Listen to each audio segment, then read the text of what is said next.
Guys, welcome to the Suranjavi classes. Suranjavi classes में आप सभी का स्वागत है। आज हम स्टार्ट करते हैं फाइनेंशियल अकाउंट, जिसका आपका चैप्टर है कंसाइनमेंट अकाउंट, यानी कि आपका जो भी फाइनेंशियल अकाउंट सब्जेक्ट है उसका यूनिट 3 यानी कि कंसाइनमेंट अकाउंट। अब सबसे पहले आपको ये क्वेश्चन होता होगा कि ये कंसाइनमेंट अकाउंट जो है वो क्या है, तो मैं उसका आपको एक बेसिक एग्जांपल बताती हूँ। उस एग्जांपल के थ्रू आपको पता चल जाएगा कि ये जो कंसाइनमेंट अकाउंट है वो क्या है। अब सबसे पहले देखो कि सपोज मैंने एक यहाँ पे एग्जांपल रखा है, अब मैं आपको ये एक्सप्लेन कर रही हूँ। देखो सपोज एक मिस्टर ए नाम का बंदा है और एक है मिस्टर बी। अब मिस्टर ए जो है और एक मिस्टर बी है। अब मिस्टर ए का बिजनेस जो है वो बहुत ही बड़ा है, यानी कि उसका बिजनेस बहुत अच्छा चल रहा है और उसका प्रॉफिट जो है वो भी अच्छा खासा हो रहा है। अब ये जो मिस्टर ए है ना, वो क्या करता है, सभी की सभी स्टेट्स में जो है वो भी खुद ही ट्रेड करता है, खुद ही सेल करता है, खुद ही प्रोडक्ट को प्रोडक्शन जो है वो भी खुद ही करता है। यानी कि वो एक वन मैन आर्मी की तरह है कि यानी कि सब कुछ काम जो है वो सब कुछ वर्क वो अकेले ही कर रहे हैं और कोई उसके साथ नहीं जुड़े हैं। अब वो क्या करता है, अपना बिजनेस है जो है वो एकदम ग्रो हो चुका है। अब वो एक एजेंट को हायर करता है, यानी कि एक दूसरे पर्सन को रखता है कि जो पर्सन उसका गुड्स जो है वो पहले कैसा था कि वो जो भी सेल करता था स्टेट्स में या कहीं भी वो सेल करता है तो वो अकेला ही करता था, सब कुछ अब अकेले ही मैनेज करता था। लेकिन अब वो क्या करता है कि थोड़ा सा गुड्स जो है वो किसी और पर्सन को देता है और किसी और पर्सन यानी कि उसने दूसरा पर्सन को हायर किया एज अ एजेंट। उसने दूसरे पर्सन को एज अ एजेंट जो है वो हायर किया। अब वो जो मिस्टर बी है वो क्या करेंगे, सेल करेंगे, यानी कि जो भी गुड्स मिस्टर ए ने मिस्टर बी को दिया होगा वो गुड्स को क्या करेंगे, सेल करेंगे। और अगर वो सेल करते हैं तो उसके बिहाफ में उसे क्या मिलेगा, कमीशन। अब देखो कोई भी पर्सन होगा वो ऐसे ही तो सेल करके देगा नहीं, उसको उसके बदले में कुछ तो चाहिए, तो उसके बदले में उसे क्या मिलता है, कमीशन मिलता है। यानी कि अगर मिस्टर ए मिस्टर बी को 5 लाख का गुड्स अगर भेजता है तो मिस्टर बी को उसके बिहाफ में क्या मिलेगा, कमीशन। यानी कि कुछ परसेंट ऐसे होंगे जो उसको कमीशन के बेस पर मिलेंगे। अब मिस्टर बी का काम क्या है, सिर्फ सेल करना, और मिस्टर ए का क्या है, अपना गुड्स जो है वो मिस्टर बी तक पहुंचाना। अब यहाँ पे दो पार्टीज है, यानी कि मिस्टर ए और मिस्टर बी। ऐसे जो भी कुछ बिजनेस चलता है कि जैसे हम गुड्स को यहाँ से सेंड करते हैं और वो हमारा जो भी एजेंट रखा है वो एजेंट यहाँ पे मिस्टर बी है तो वो एजेंट जो है वो सेल करता है, उसके बाद हमें उसको कमीशन देना है। ऐसे जो भी कोई बिजनेस करता है उस बिजनेस को हम बोलते हैं कंसाइनमेंट अकाउंटिंग। अब देखो यहाँ पे ये है मिस्टर ए और मिस्टर बी, यानी कि दो पार्टीज हैं। तो मिस्टर ए को हम बोलेंगे कंसाइनर और मिस्टर बी को बोलेंगे कंसाइनी। यानी कि जो पर्सन यहाँ से गुड्स को मिस्टर बी तक पहुँचा रहा है, यानी कि एज एजेंट जिसके पास भी ये गुड्स जा रहा है उसे हम बोलेंगे कंसाइनी, और जो पहुँचा रहा है उसे हम बोलेंगे कंसाइनर। अगर मैं उसकी भी आपको डेफिनेशन बताऊं, consignor who sent a goods on consignment, it is called consigner। यानी कि कोई ऐसा पर्सन जो गुड्स जो है वो कंसाइनमेंट के बिजनेस में दे रहा है उसे हम क्या बोलेंगे, कंसाइनर बोलेंगे। और कंसाइनी का क्या होगा मीनिंग, यानी कि कंसाइनी किसे बोलेंगे कि वो receives goods from consignor,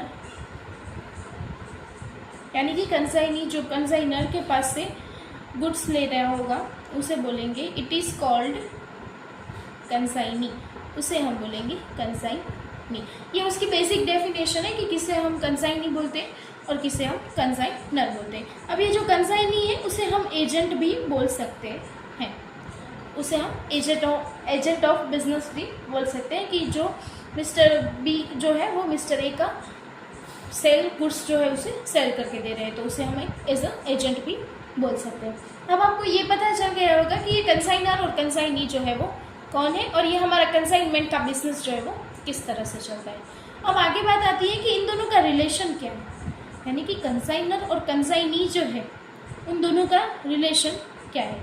relation between consignor and consignee, यानी कि कंसाइनर और कंसाइनी के बीच कौन सा रिलेशन है, प्रिंसिपल और एजेंट। यानी कि मिस्टर ए जो है वो प्रिंसिपल है जो अपना गुड्स दे रहे हैं, किसे, मिस्टर बी को जो सेल करके देगा, तो हम मिस्टर बी को बोलेंगे एजेंट और मिस्टर ए को बोलेंगे प्रिंसिपल। तो उन दोनों का ये जो रिलेशन है ये आपको कहीं पे भी वन लाइनर में या फिर एमसीक्यू में भी पूछा जा सकता है। अब आपको ये पता चल गया कि ये कंसाइनमेंट के बिजनेस में दो पार्टीज ही होती है, एक होता है कंसाइनर होता है और एक होता है कंसाइनी। अब इसकी हम रिकॉर्डिंग यानी कि बुक कीपिंग, अगर हमें कंसाइनमेंट का बिजनेस जो है वो करना है तो उसे हम अकाउंटिंग में कैसे दिखाते हैं, जैसे हम पहले बैलेंस शीट, पीएनएल और ट्रेडिंग अकाउंट वो सब बनाते थे, लेकिन अभी यहाँ पे क्या बनाना है, हमको कंसाइनमेंट अकाउंट्स प्रिपेयर करने हैं, जहाँ पे ट्रेडिंग अकाउंट और पीएनएल नहीं बनाने, वो उसके बाद की बात है। अभी यहाँ पे हमारा बिजनेस जो है वो डिफरेंट है, तो अभी हमें कंसाइनमेंट अकाउंट जो है वो सबसे पहले प्रिपेयर करने होंगे। अब यहाँ पे दो पार्टीज हैं, एक मिस्टर ए और एक मिस्टर बी, यानी कि कंसाइनर की और कंसाइनी की। तो हम जब भी कंसाइनमेंट का बिजनेस करेंगे तो हमारी पार्टीज तो है, तो हम कौन सी बुक में अकाउंट्स प्रिपेयर करेंगे, तो दो बुक्स, एक है consignor in the books of consignor और एक है in the books of consignee, books of consignee. एक होगा कंसाइनर और एक होगा कंसाइनी। अब देखो ये कंसाइनर जो है उसकी बुक में कौन से जो अकाउंट्स प्रिपेयर होते हैं वो सबसे पहले मैं आपको बताती हूँ। तो सबसे पहले कंसाइनर की बुक में होगा कंसाइनमेंट अकाउंट, कंसाइनमेंट अकाउंट। उसके बाद दूसरा आएगा कंसाइनी का अकाउंट और तीसरा आएगा goods sent on consignment account, यानी कि एक होगा कंसाइनमेंट अकाउंट, दूसरा होगा कंसाइनी का अकाउंट और लास्ट में आएगा goods sent on consignment accounting. अब देखो सबसे पहले ये जो हमारा consign in the books of consignor है, तो इसका मतलब क्या होगा कि जिसकी बुक में हमें अकाउंट्स प्रिपेयर करने हैं उसमें उसका खुद का नाम कहीं पे नहीं आएगा। यानी कि अगर हमारी कंसाइनर की बुक है तो यहाँ पे कहीं पे भी हम कंसाइनर का जो स्पेसिफिक अगर नाम दिया, यहाँ पे मिस्टर ए है तो हम मिस्टर ए का नाम यहाँ पे कहीं पे भी नहीं लिख सकते, क्योंकि हमारी बुक किसकी है, मिस्टर कंसाइनर में मिस्टर ए की। तो जिसकी भी बुक में हम अगर अकाउंट्स प्रिपेयर कर रहे हैं तो उसका नाम उसकी बुक में, खुद का नाम खुद की बुक्स में नहीं आता है उस तरह से। अब इन द बुक्स ऑफ कंसाइनी, अब कंसाइनी में इन द बुक्स ऑफ कंसाइनी में दो ही अकाउंट प्रिपेयर होते हैं, एक होता है कंसाइनर का अकाउंट और दूसरा होता है कमीशन अकाउंट। अब यहाँ पे देखो कंसाइनर अकाउंट क्या है, in the books of consignee, तो अभी कंसाइनी की बुक होगी तो उसमें उसका नाम नहीं आएगा, तो दूसरा कौन होगा, दूसरी पार्टी कौन है, कंसाइनर है, तो कंसाइनर का, और उसे क्या मिलता है, कंसाइनी को कमीशन मिलता है, तो दूसरा जो है वो कमीशन अकाउंट जो है वो प्रिपेयर होगा। तो ये बात हुई हमारी कंसाइनर और कंसाइनी में कौन से अकाउंट्स जो है हमें प्रिपेयर करने। अब सबसे पहले आपको कंसाइनमेंट अकाउंट जो है वो आपकी बुक में ऑलरेडी एक बार फॉर्मेट दिया है, तो अब एक बार चेक कर लेना, आपको पता चल जाएगी कि कंसाइनमेंट अकाउंटिंग जो है उसमें कौन सी एंट्री डेबिट होती है और कौन सी एंट्री क्रेडिट होती है। अगर मैं आपको एक बार एक्सप्लेन कर दूंगी फिर भी आप वहाँ पे देख सकते हो। अब ये दो पार्टीज हुई, अब यहाँ पे बात हुई है कमीशन की। तो मैं सबसे पहले आपको ये बताती हूँ कि कंसाइनर के बिजनेस में कितनी टाइप्स के कमीशन जो है वो होते हैं। अब देखो two types of commission.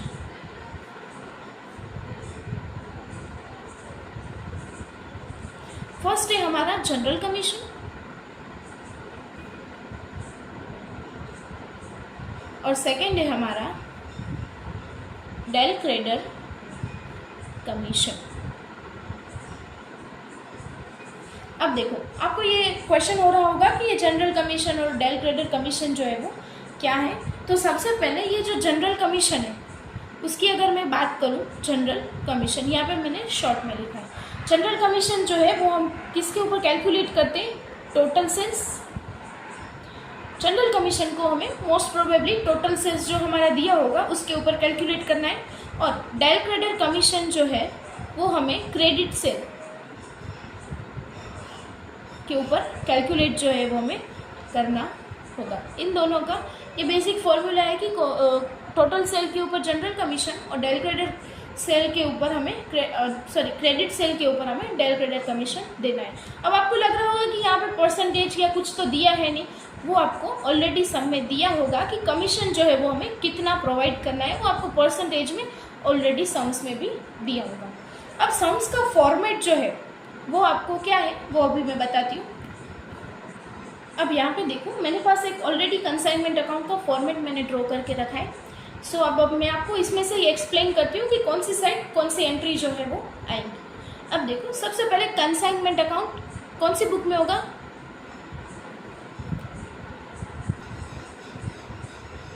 In the books of consignor. अभी कंसाइनमेंट अकाउंट बन रहा है तो कौन सी बुक में होगा, तो कंसाइनर की बुक में ये जो है कंसाइनमेंट अकाउंट बन रहा होगा। अब सबसे पहली एंट्री है ये वाली, जिस first entry to goods sent on consignment, यानी कि कंसाइनर ने कंसाइनी को जो भी गुड्स सेंड किया होगा वो। अब यहाँ पे मैंने लिखा था गुड्स सिर्फ, तो अब यहाँ पे मैं लिखती हूँ to goods sent on consignment accounting, यानी कि मिस्टर ए मिस्टर बी को जितना भी गुड्स जो है वो दे रहा है, यानी ऐसे सेल्स के लिए जो भी गुड्स जो है वो दे रहा है उसे हम बोलेंगे to goods sent on consignment. यहाँ पे मैंने कितने का जो गुड्स सेंड किया था, 5 लाख का मैंने सेंड किया था, तो यहाँ पे हम लिखेंगे 5 लाख रुपीज़ जो हमारा होगा to goods sent on consignment. अब उसके बाद आता है टू कैश अकाउंट। अब देखो अगर मैं कंसाइनर जो है वो कंसाइनी तक कोई भी गुड्स जो है वो पहुंचा रहा है, यानी कि अगर ऐसा ज़रूरी नहीं है कि कंसाइनी जो है वो बाजू में ही या आसपास के कोई एरिया में रहता होगा, ऐसा पॉसिबल नहीं है। अगर कंसाइनी जो है वो दूर भी है तो फिर यहाँ से गुड्स को मिस्टर बी तक पहुँचाने के लिए क्या होगा, एक्सपेंसेस होंगे। तो वो एक्सपेंसेस जो एक्सपेंसेस कंसाइनर रिकॉर्ड कर रहा होगा, यानी कि जो एक्सपेंसेस कंसाइनर जो है वो पेमेंट कर रहा है, अगर कंसाइनर पेमेंट कर रहा है, कंसाइनर जो भी पेमेंट कर रहा है एज एक्सपेंसेस, तो वो हमें एज ए कैश अकाउंट में रिकॉर्ड करना होगा। यानी कि यहाँ पे मैंने लिखा है टू कैश अकाउंट, तो ये जो कैश अकाउंट में कौन सी अमाउंट आएगी, ये जो भी एक्सपेंस कंसाइनर ने पेमेंट किए वो अमाउंट। उसके बाद आती बी आर की अमाउंट। ये जो बी आर अकाउंट यानी कि बिल्स रिसीवेबल, जिसमें बिल्स रिसीवेबल का जो भी क्या बोलते हैं, बिल्स रिसीवेबल का जो भी डिस्काउंट होगा उसकी एंट्री यहाँ पे आएगी। वो सम्स करेंगे तब आपको पता चल जाएगा। अब उसके बाद है कंसाइनी अकाउंट और उसका एक्सपेंसेस, यानी कि अब कंसाइनी के पास गुड्स आ गए, यानी कि मैंने यहाँ से 5 लाख का गुड्स भेजा, उस पर कुछ एक्सपेंसेस लगे होंगे और उसके बाद मिस्टर बी के पास आ गए। अब ये जो मिस्टर बी है वो सेल करेंगे, अब वो सेल करने के लिए भी कुछ एक्सपेंस लगते हैं, या फिर मिस्टर ए के पास से जब भी आया होगा तो वो गुड्स को निकालने का या फिर छुड़ाने का कुछ एक्सपेंस लगा होगा। तो वो सारे एक्सपेंस कौन कर रहा है, कंसाइनी कर रहा है। अगर वो कंसाइनी कर रहा है तो वहाँ वो जो भी एक्सपेंस है वो यहाँ पे रिकॉर्ड होंगे टू कंसाइनी अकाउंट, और उसकी जो है वो क्रॉस में एंट्री जो होगी वो मैं आपको सम्स करेंगे तब आपको अच्छे से पता चल जाएगा कि ये कैसे होता है। उसके बाद एक कमीशन, फिर ये कमीशन जो है वो भी हम किसे देते हैं, कंसाइनी को देते हैं, तो उसका कमीशन की आपको मैंने 2 टाइप्स बताई, एक है डायल क्रेडिट कमीशन और एक है जनरल कमीशन। यहाँ पे आप देख सकते हो ये 2 कमीशन की बात। उसके बाद मैंने इस साइड भी लिखा है by goods sent on consignment, ये ऑप्शनल है। अगर ये मैं आपको कब समझाऊंगी, जब सम्स आएगा तब आपको मैं अच्छे से समझा दूंगी कि मैंने यहाँ पे 2 सेट क्यों लिखा है। अब उसके बाद है बाय कंसाइनमेंट स्टॉक अकाउंट, यहाँ से देखना ये है हमारा कंसाइनमेंट स्टॉक अकाउंट। अब कंसाइनमेंट स्टॉक अकाउंट यानी कि मैंने गुड्स यहाँ से भेजा, 5 लाख का गुड्स भेजा, लेकिन ऐसा पॉसिबल नहीं है कि मेरा 5 लाख का जो गुड्स है वो सेल हो गया होगा। उसमें से ऐसा भी हो सकता है कि मैंने 4 लाख का गुड्स सेल हो गया और बाकी का रिमेनिंग कितना बचा, 1 लाख। तो हम ये 1 लाख को क्या बोलेंगे, क्लोजिंग स्टॉक। तो इसे हम क्लोजिंग स्टॉक को क्रेडिट साइड रिकॉर्ड करते हैं बाय कंसाइनमेंट स्टॉक अकाउंट या क्लोजिंग स्टॉक के हिसाब से। उसके बाद आता है सेल्स। कंसाइनी ने जो भी सेल किया है वो अमाउंट, यानी कि अगर मैं 4 लाख करती हूँ तो यहाँ पे कितना आएगा 4।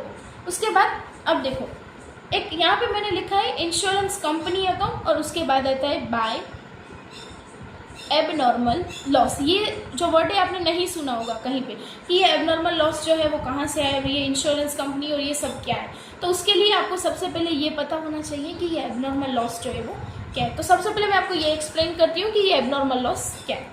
अब देखो एबनॉर्मल लॉस, अब एबनॉर्मल लॉस क्या है कि मिस्टर ए ने, यही एग्जांपल को मैं कंटिन्यू कर रही हूँ, मिस्टर ए ने 20 टीवी मिस्टर बी को भेजा goods, as a goods mister A ने 20 टीवी जो है वो मिस्टर बी को भेजा है। अब मिस्टर बी जो है वो सेल करेगा, अभी किया नहीं है वो अभी करेगा, वो जो है उसका काम क्या है सेल करने का है तो वो सेल करेगा। लेकिन मिस्टर ए ने मिस्टर बी को बेच दिया, लेकिन बीच रास्ते में ही मेरे 2 टीवी सेट क्या हो गए, डिस्ट्रॉयड हो गए।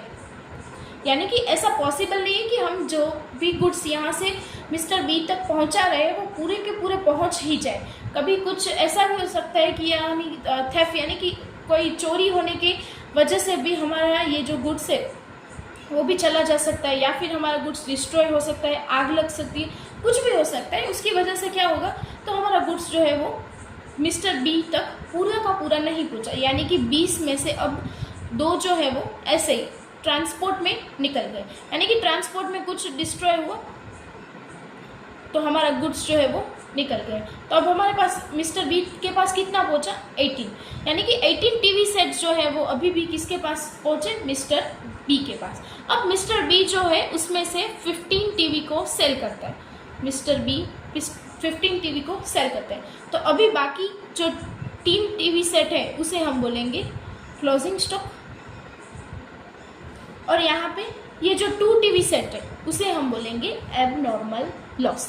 अब ये जो एबनॉर्मल लॉस कैसे हुआ, तो कि हमने पूरे के पूरे 20 भेजे थे, लेकिन कुछ रास्ते में ही टीवी जो है वो डिस्ट्रॉय हो गए, तो उसकी वजह से हमारे 18 टीवी ही पहुंच पाए। तो ये जो 2 टीवी सेट का हमें नुकसान हुआ, यानी कि डिस्ट्रॉय की डैमेज या डिस्ट्रॉय की वजह से हमें जो भी लॉस होता है तो उसे हम क्या बोलेंगे, एबनॉर्मल लॉस। ये होती है एबनॉर्मल लॉस की प्रॉपर डेफिनेशन।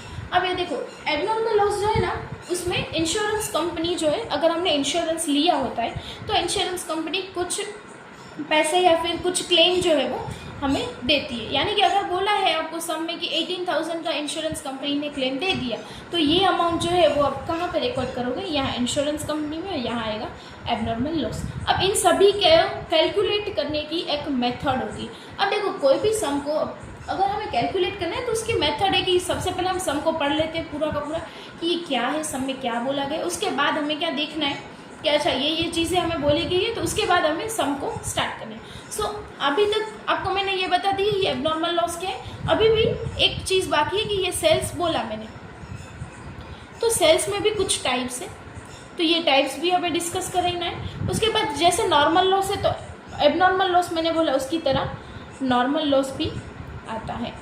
तो जैसे एबनॉर्मल लॉस होता है वैसे ही नॉर्मल लॉस भी होता है। अब ये नॉर्मल लॉस और एबनॉर्मल लॉस के बीच में क्या कनेक्शन है, या फिर इन दोनों का बीच को हमें अगर डिफ्रेंशिएशन करना है तो हम कैसे करेंगे वो भी हमें पता होना चाहिए। तो अब हम नेक्स्ट सेशन में ये देखेंगे, एक हम सम करेंगे कि कैसे आपको पता चल जाएगा कि ये कैसे सब कंसाइनमेंट का बिजनेस चलता है, ये भी आपको पता चल जाएगा। और ये जो सेल्स के टाइप और नॉर्मल लॉस है और बाकी की जो भी कुछ थियरीज जो है वो आपको पता चल जाएगा। तो आई होप आप सभी को ये जो कंसाइनमेंट अकाउंट जो मैंने बताया कि ये कैसे चलता है, उसके कैसे कैसे ये बिज़नेस पूरा चलता है, और कैसे 2 पार्टीज़ की बुक में कैसे अकाउंट जो हम प्रिपेयर करते हैं। उसके बाद कुछ टर्म्स जो है मैंने बताई, कमीशन है, फिर सेल्स है, एबनॉर्मल लॉस है, ये जो है उसकी बेसिक इन्फॉर्मेशन आज मैंने आपको बता दी। सो आई होप आप सभी को ये वीडियो अच्छा लगा होगा। सो प्लीज़ सुरंजवी क्लासेस को लाइक, शेयर एंड सब्सक्राइब करना ना भूलें। और एनी क्वेरी, आपको अगर कोई क्वेरी भी हो तो आप मुझे कमेंट सेक्शन में भी बता सकते हैं। और ऑनलाइन की जगह, अगर ये तो मैंने आपको ऑनलाइन पढ़ा रही हूँ, ऐसे ही ऑफलाइन क्लासेस जो है वो भी अवेलेबल है। तो अगर आप ऑफलाइन क्लासेस में ज्वाइन होना चाहते हो तो आप मुझे कमेंट में बता सकते हो, या फिर मैं आपको एक वीडियो में मैंने अपना नंबर जो है वो भी डाल दिया है, तो आप उसमें भी जाके मुझसे कांटेक्ट कर सकते हो। सो आपको अगर सुरांजवी क्लासेस ऑफलाइन में भी जुड़ना है तो आप जुड़ सकते हो, और मैं नीचे भी कमेंट में ये नंबर जो है वो मैं डाल दूँगी। Thank you.